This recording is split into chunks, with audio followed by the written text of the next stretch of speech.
হাজারো লক্ষ কোটি শুকরিয়া জানাতে চাই রব্বুল আলামিনের অশেষ রহমতে আজ আমি আমার প্রিয় মাতৃভূমিতে ফিরে আসতে পেরেছি আপনাদের দোয়ায়। আপনাদের মাঝে প্রিয় ভাই বোনেরা, আমাদের এই প্রিয় মাতৃভূমি 1971 সালে লাখো শহীদের রক্তের বিনিময়ে অর্জিত হয়েছিল। ঠিক একইভাবে 75-এ আবার 7ই নভেম্বর আধিপত্যবাদীদের হাত থেকে রক্ষার জন্য সেদিন সিপাহী জনতার বিপ্লবের মাধ্যমে আধিপত্যবাদের হাত থেকে দেশকে রক্ষা করা হয়েছিল।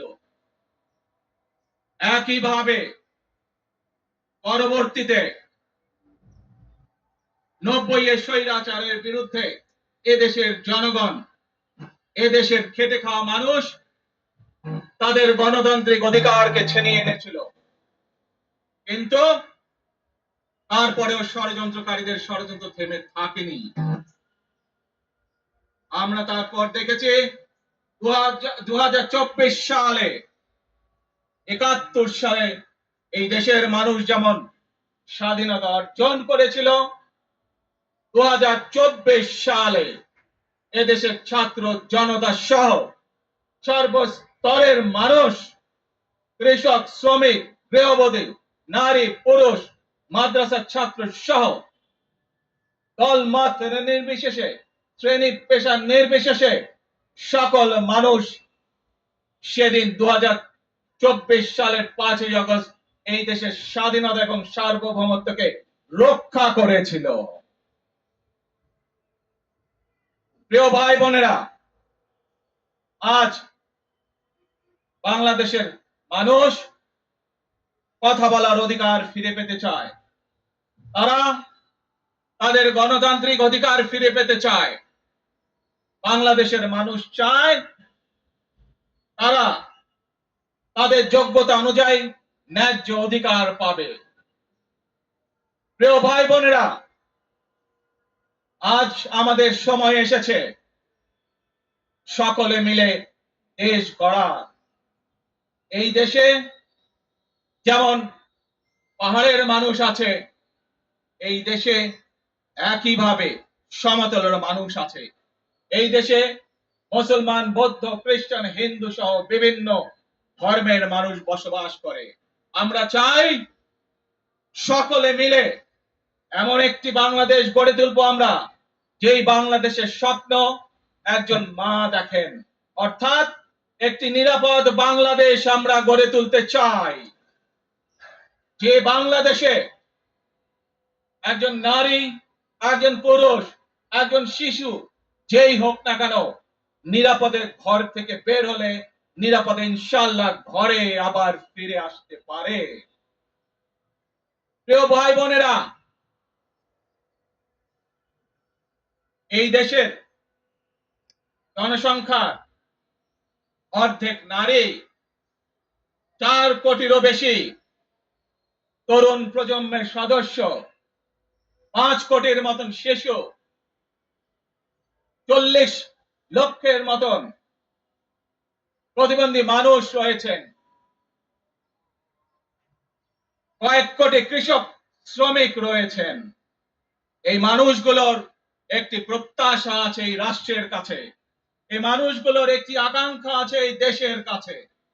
আজ আমরা সকলে যদি ঐক্যবদ্ধ হই, আজ আমরা যদি সকলে প্রতিজ্ঞাবদ্ধ হই, তাহলে আমরা এই লক্ষ কোটি মানুষের সেই প্রত্যাশাগুলো পূরণ করতে পারি ইনশাআল্লাহ। প্রিয় ভাই বোনেরা, 71 সালে আমাদের শহীদরা নিজের জীবন উৎসর্গ করেছিলেন এই রকম একটি বাংলাদেশ গঠনের জন্য। বিগত 15 বছর স্বৈরাচারের বিরুদ্ধে শত শত হাজারো গুম খুনের শিকার হয়েছে শুধু রাজনৈতিক দলের সদস্য নয়, নিরীহ মানুষের প্রতিবাদ করতে গিয়ে অত্যাচার নির্যাতনের শিকার হয়েছে, জীবন দিয়েছে। 2024 সাল মাত্র সেদিনের ঘটনা। কিভাবে আমরা দেখেছি আমাদের তরুণ প্রজন্মের সদস্যরা কিভাবে নিজের জীবন উৎসর্গ করেছে দেশের এই স্বাধীনতা এবং সার্বভৌমত্বকে রক্ষা করার জন্য। প্রিয় ভাই বোনেরা, কয়েকদিন আগে এই বাংলাদেশের 24-এর আন্দোলনের এক সাহসী প্রজন্মের এক সাহসী সদস্য ওসমান হাদিকে হত্যা করা হয়েছে। ওসমান হাদি শহীদ হয়েছে।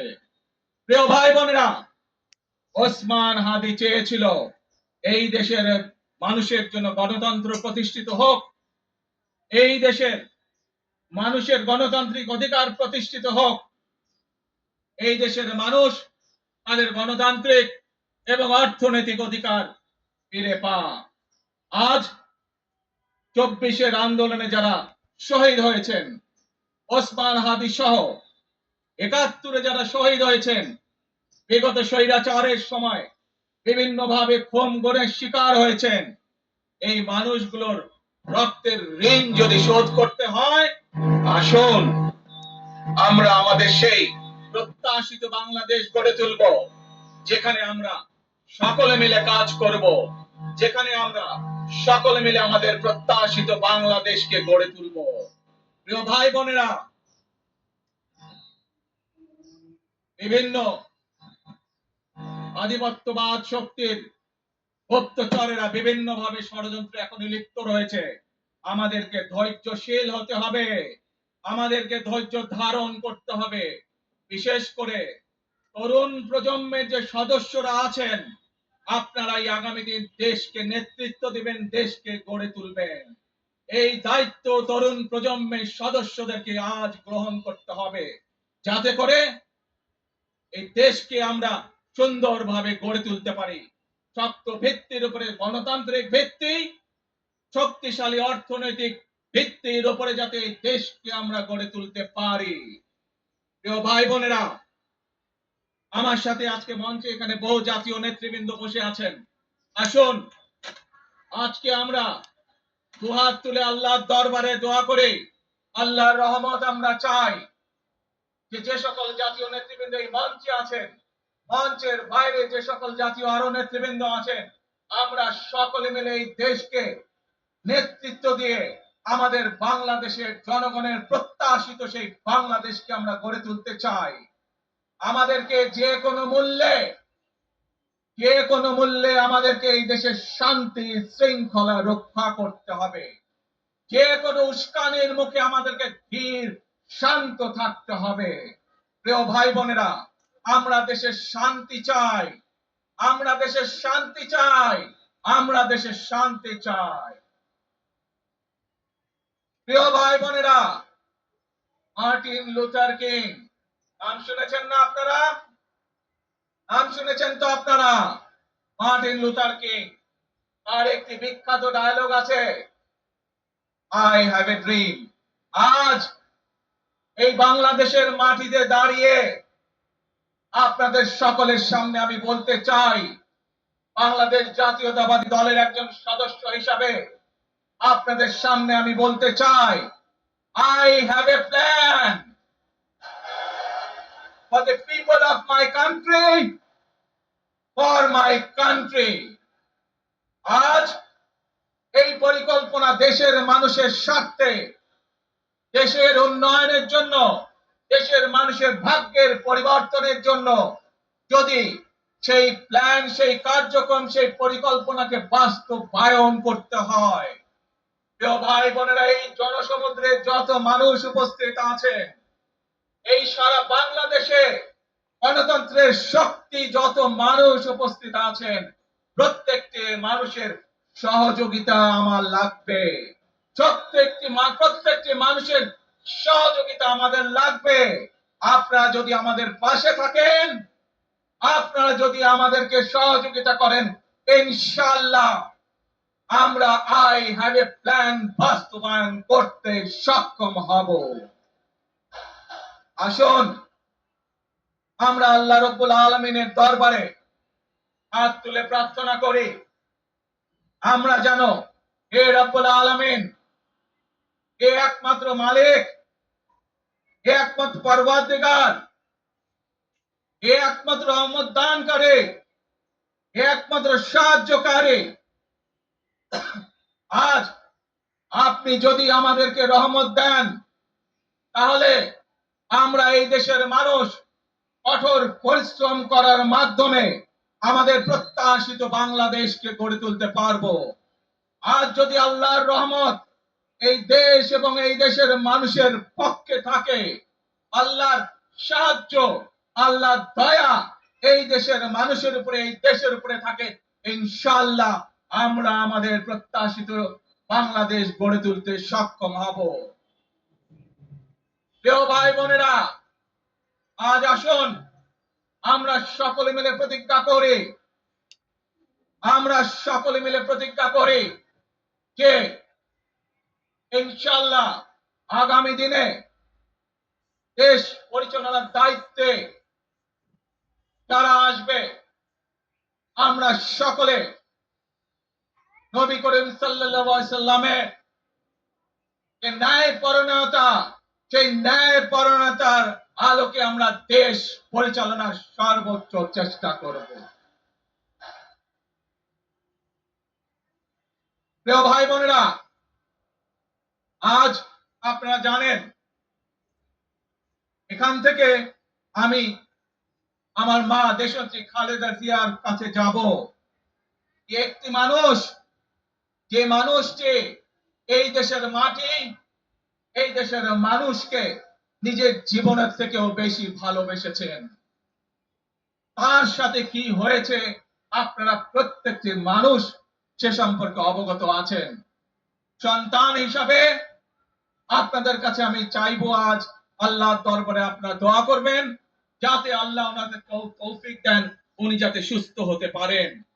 প্রিয় ভাই বোনরা, সন্তান হিসাবে আমার মন আমার মায়ের বিছানার পাশে পড়ে আছে সেই হাসপাতালের ঘরে, কিন্তু কিন্তু সেই মানুষটি